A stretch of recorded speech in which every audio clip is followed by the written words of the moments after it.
Time is the most precious thing we have in life. And I just would hate to see you spending your time waiting for it to pass, all because you are trying to resolve things that simply need your love, light, and attention.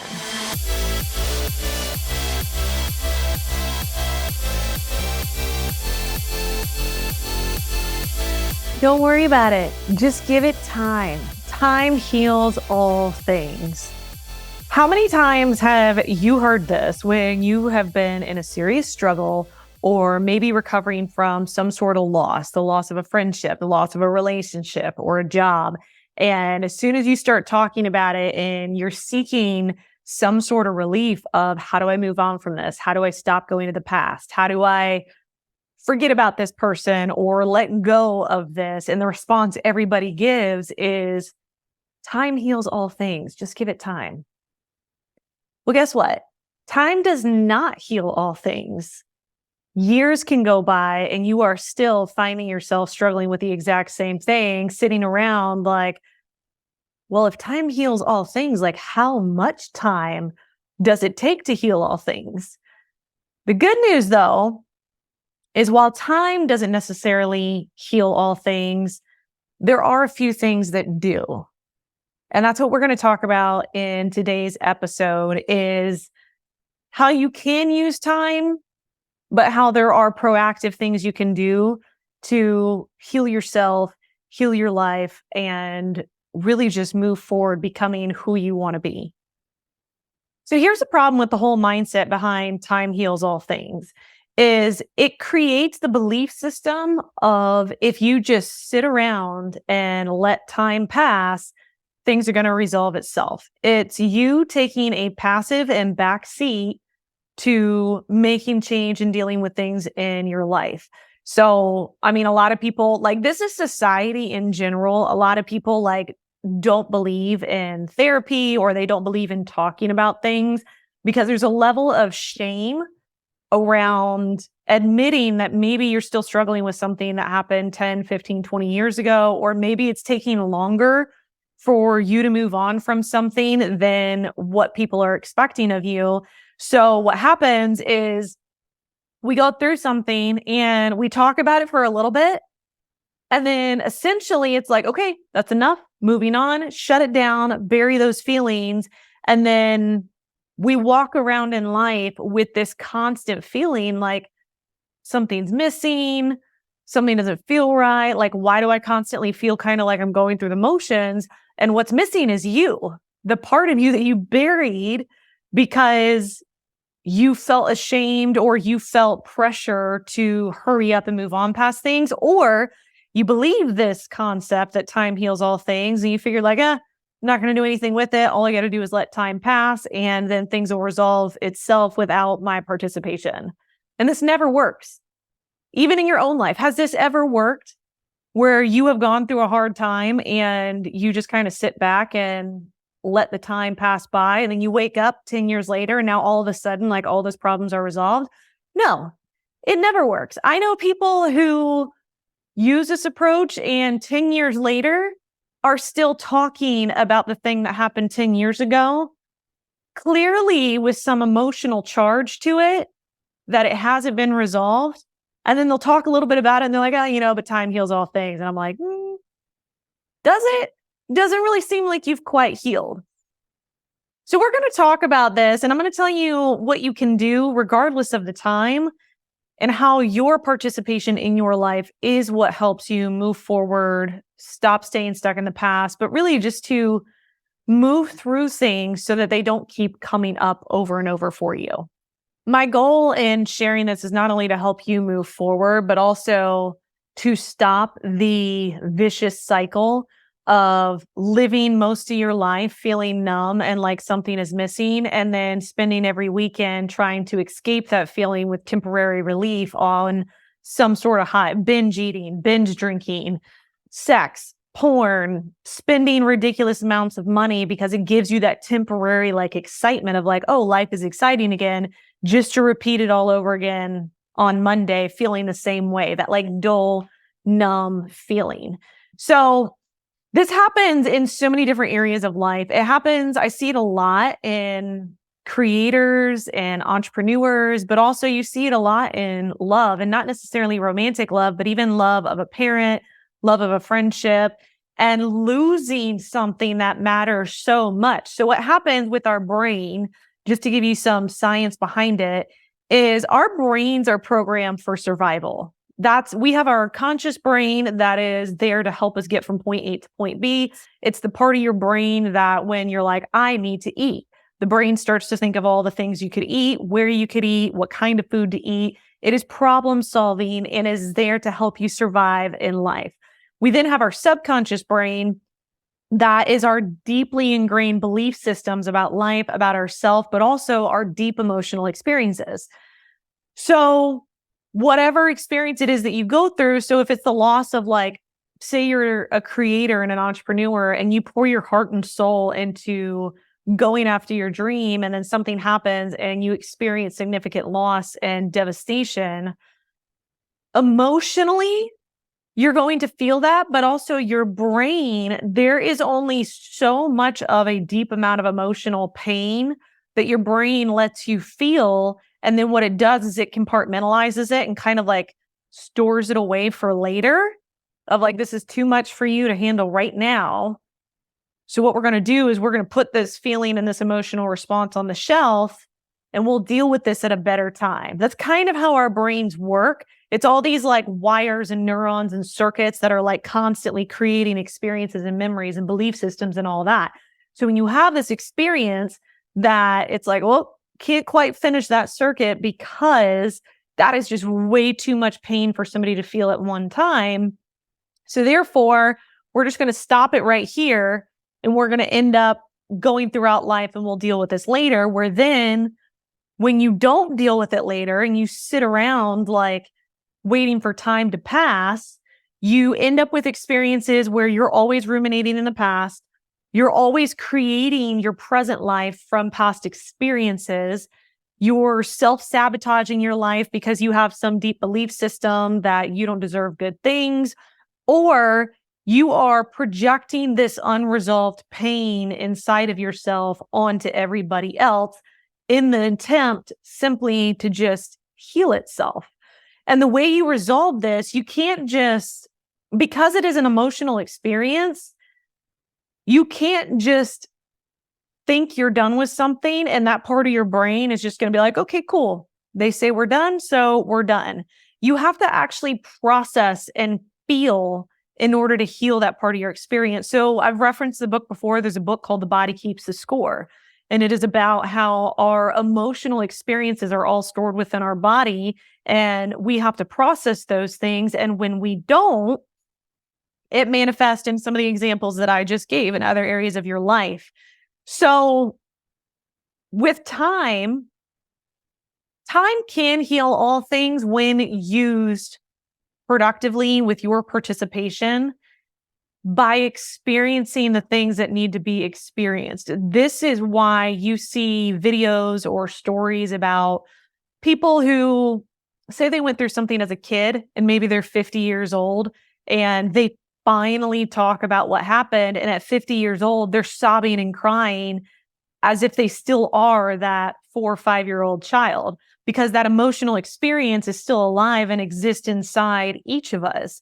So if you have something, a loss or a deeply emotional experience, while you may not be ready to deal with it like right away, that's totally fine. But at some point you do have to feel and process and handle all of it. And then it creates this other thing too, because the greatest thing I truly believe that all of us are seeking in everything that we do, in our romantic relationships, our friendships, our work, our day-to-day things, all everybody really wants is to be loved, to be seen, and to be valued, to feel like they belong somewhere or to someone.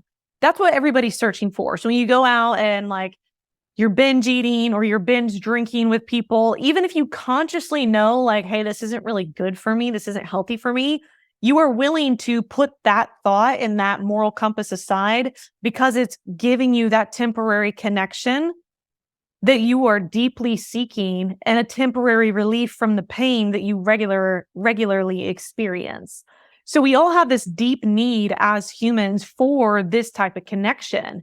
And I've seen it so many times where while this is your deepest desire and need, you also struggle to find it and to create it because the only way you can create that type of connection is by having that connection with yourself and through being vulnerable and being open. But you cannot be open and vulnerable without sharing emotional, intimate experiences. And you can see this in friendships and relationships, like, especially if somebody moves forward and like starts opening up and sharing things more personal, the other person is either going to match that vulnerability or they're going to kind of like separate because it is a mirror of their own lack of ability to be able to be vulnerable and connect with themselves. I've had this happen before plenty of times where I have a new friendship develop and maybe I used to not talk about certain things with this friendship. And then I want a greater connection and deeper connection in this friendship. And I'll start to share a little more personal things or like a little more personal struggles. And they can't really connect in that way. It's not because of me and it's not because of you. It's just people can only meet you at the level that they have met themselves. People cannot give you an intimacy that they do not already have within themselves. And if you start to show that, it creates fear and insecurity around them. So if you've ever tried to do that, you create greater vulnerability and intimacy in your relationships. And the experience that you have as they pull away or they step back, that's not on you. You are just learning the level that they can handle within themselves.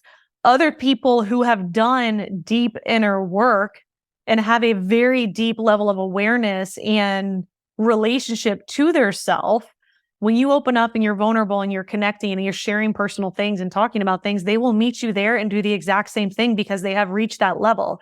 But in order for you to get to that level, you have to be able to spend time with yourself, acknowledging your experiences. And this is going back to the beginning of all this, how time doesn't heal all things. If you have something that happened to you 5 years ago, 10 years ago, and I'll even use a personal experience. I was in a relationship the first time I actually fell in love. And I don't mean like fell in love at like 16. I mean, the first time I fell in love as an adult. And it's the kind of love that you were just all in. You could care less about anything else in the world but this person. And I fell in love with this person. And I mean, I totally abandoned everything. I abandoned my business, didn't care. Who cares about all that? Because like, I love this person and all I want to do is be with this person and spend time with this person. I abandoned my friendships. I didn't care. And especially because like, it was the first time I fell in love that I didn't have any understanding or any rules of what things should be or what they shouldn't be. And I didn't have any fears around getting hurt because I had never been in that before. So I went through this whole experience, like heart and soul, everything. And then not shortly, about, honestly, I think it was like 9 months, 10 months, maybe. It was like right under a year when the relationship ended and I was completely devastated. I don't think time really matters when it comes to relationships or deep emotional experiences because those experiences have so much value in themselves regardless of the time. So this relationship ended and I remember being devastated because in my mind, like, this was it. This was my forever.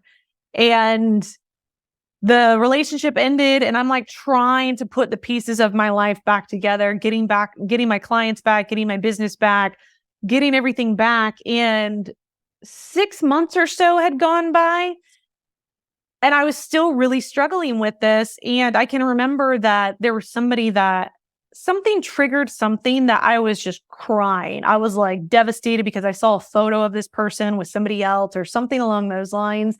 And I remember telling somebody that I was close to about that. And I was crying and like, oh my God, like I can't handle the fact that like he is with somebody else. And I remember the response that I got from this person was they kind of just like looked at me confused and they were like, oh, is that still a thing? Are you still struggling with that? And immediately I remember shutting it down, like, shut these emotions down. You need to get it together and you need to move on. It is not okay for you to still be like crying about this person and this relationship. And I shut it down because the environment that I was in put pressure that, hey, your grief should be done. You should move on. Even though my inner emotional experience was not done, there were still a lot of feelings I had around that. And what ended up happening, and this has happened to me in other situations before, is because I just like hard stopped that pain and that grieving process and that emotional process, it took me years to get past that relationship. Not because I think that it needed time and like time heals all things. That's not what I think it was at all. It's because I stopped the progress of the experience happening and basically like stopped the circuit in my brain from completing the entire cycle. Had I had the room and the space to be able to like process as long as I needed to process, it may not have taken me years. I may have gotten to the point where I'm like, okay, you know what? Like I've accepted this. Like now I'm ready to move on. And that's just a small experience, but this happens to everybody. This happens to everybody and everything. As we've got this whole world with people walking around who are scared to death to be vulnerable, who are scared to death to show any kind of emotions whatsoever. And instead, it's like everybody's got this guard up of like, nope, I don't feel that. I don't feel that. No, I'm over that or that person or that doesn't bother me and I'm untouchable and like I've buried all my emotions. And it makes it really difficult to be honest and be vulnerable if you are going through something where if we did, think about it. Think about when you have been going through something and you cry really hard. What happens? Eventually you stop crying and you're like, man, felt really good to cry. I actually feel a little bit better. It's because you have released the emotions and the feelings and the experience behind that. If you were to start crying and somebody was like, hey, no, don't cry about this, what would happen? You would shut it down. You would feel this like tightness in your throat and your chest. You would feel it wanting to come out behind your eyes and like you're holding it back. And then now those emotions are going to just sit there until you decide to experience them. And it's going to start manifesting and projecting itself in all kinds of ways. Now, like you're seeking out people who are like that ex because you've never totally resolved or healed from that. And you're wondering, why am I repeating this pattern? Or you're seeking to like do something that no longer serves you that you did 10 years ago, but you haven't totally gotten over the loss of that dream or that job. Or maybe you continue to find certain friendships that are really not good for you, but it's because you haven't totally processed the experience of the one friend that really let you down. Like there's all these experiences that we have that if we would just honor and take the time to talk about them, to feel them, to experience them, to respect our journey and our body by allowing those things to run through us and then eventually resolve themselves. If we allowed this, people would find greater connection in life. They would experience less suffering and have a lot more peace of mind instead of trying to wake up every day just struggling to pretend everything's good, everything's fine, nothing's wrong, when deep inside you are just like desperate to heal these things that need your attention. So the other thing that I see happen with this too is when you refuse to acknowledge your own pain or work on yourself, is you end up working your shit out on other people. And this is true of people who are narcissists. This is true of people who are abused. Everybody, like I've been asked a couple times, somebody's like, how can somebody who has been through so much abuse end up abusing somebody else? Wouldn't they understand the pain? Yes and no, because if you have not resolved that pain and acknowledged your own story, subconsciously, that is going to manifest as you trying to put that pain on somebody else in a deep attempt. Again, all of this is subconscious, in a deep attempt that if somebody else felt the pain that I've felt or feel, then I would have relief, or then someone would see me and understand me and love me. And unfortunately, most of the reason this doesn't happen, of why people aren't working on themselves, again, goes back to shame. And it's the same thing, like I said, with narcissists. People think that narcissists are like just so in love with themselves and so full of themselves. And actually, it's quite the opposite. People who tend to have narcissistic tendencies are the ones who are the most desperate in needing love, but they have yet to learn how to give it to themselves. So they try to control and manipulate and get it from other people because they don't know that what you're looking for, you have complete availability to give to yourself. So they think you have to give it to them. Other people have to give it to them. They have to show up a certain way. So how do we do this? How do we actually work through this? Like let's say you're 40. Let's say you're 30. Let's say you're 25. I don't really care how old you are. But let's say 10 years ago, something happened. Maybe somebody broke your heart.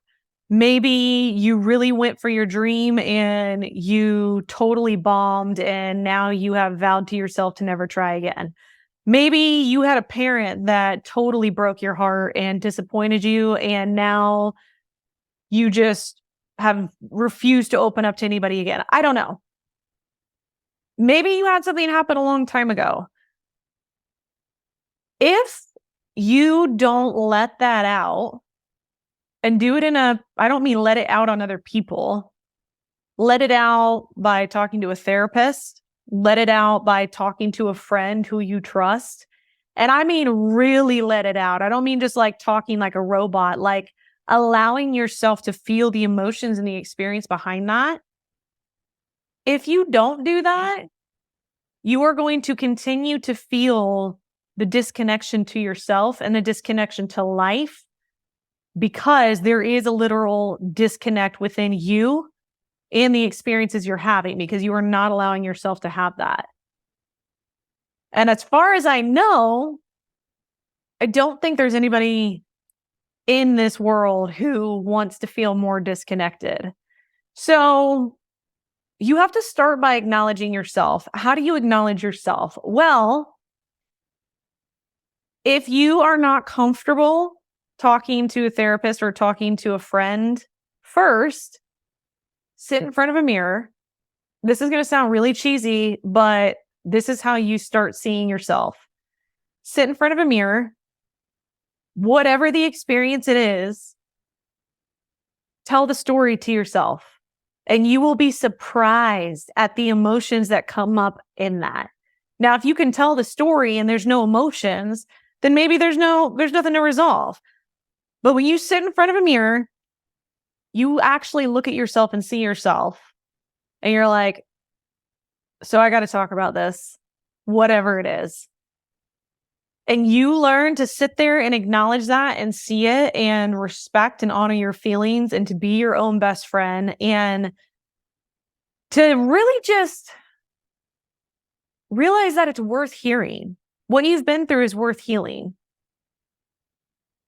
Doing that is going to give you the courage and the ability, once you open up to yourself, to then open up and allow that intimate connection with other people too. But as long as you are refusing to acknowledge what you have going on inside, there's no way you can acknowledge it with other people. It just doesn't work that way. And that's part of the thing with vulnerability is when we have painful experiences that we haven't healed, we associate vulnerability and intimacy and connection with pain. But when you've taken the time to heal it, vulnerability no longer is associated with pain. It's associated with connection and love.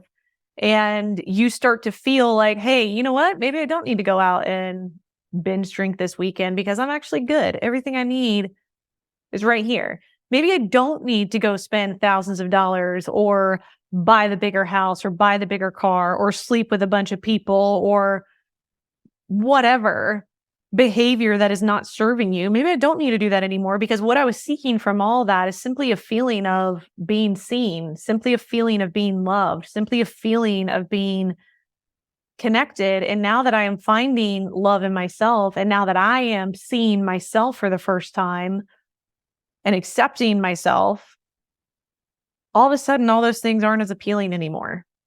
And life gets a lot simpler when you do this. When you start to find the love and connection and the acknowledgement that you're seeking outside of yourself, you find it inside yourself, life gets really simple.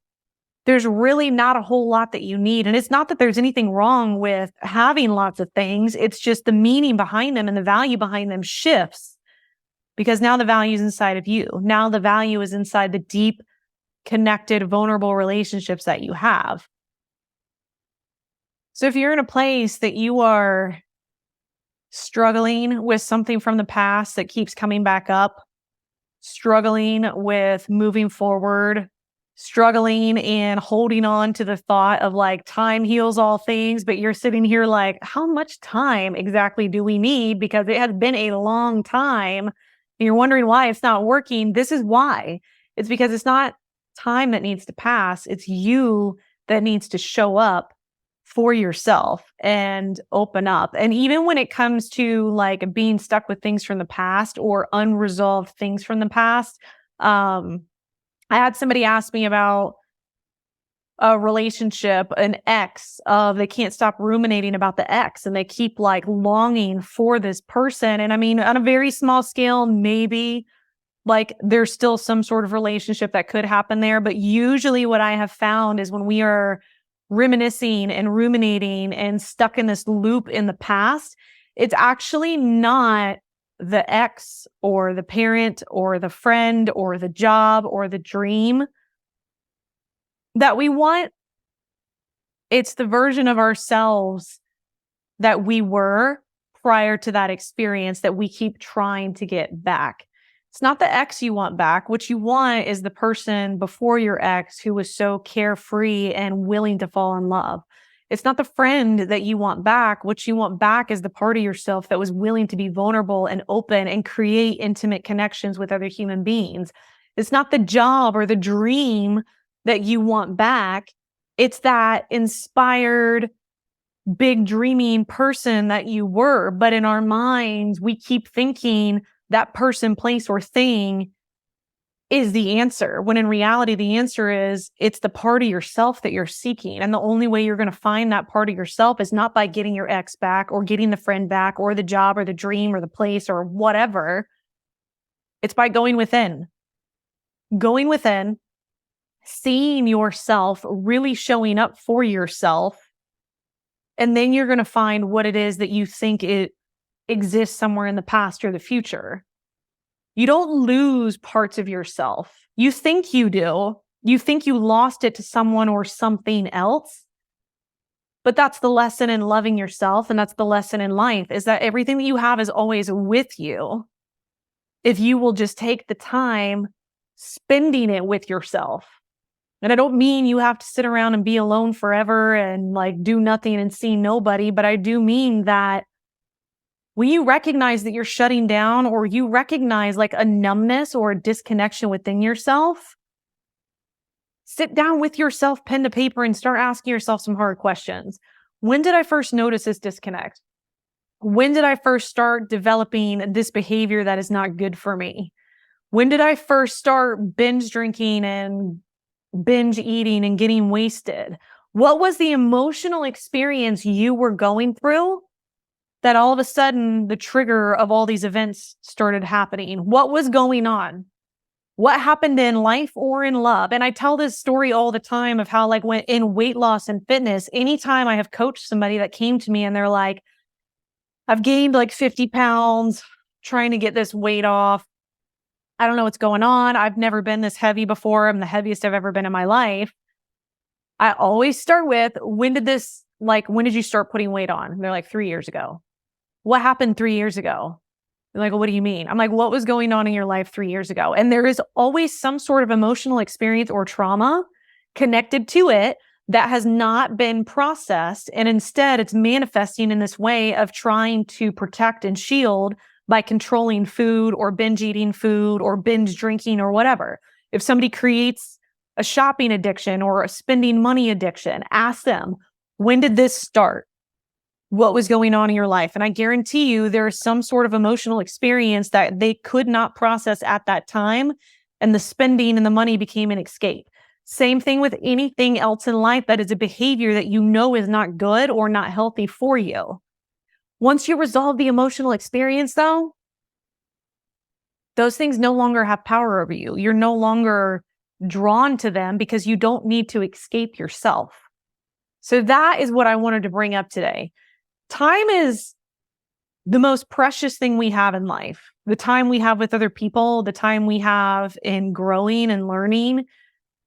And I just would hate to see you spending your time waiting for it to pass, all because you are trying to resolve things that simply need your love, light, and attention.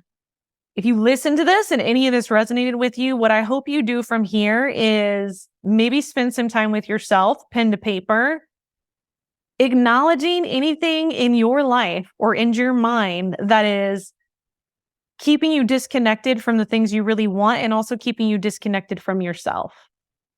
And giving yourself the time and space to see it and acknowledge it. And then maybe trying talking to somebody like a therapist, or maybe opening up to a personal friend that you really trust. And what you are doing is, while it requires so much courage to be seen, the reward of being seen by another human being and creating that emotional connection is incredibly priceless.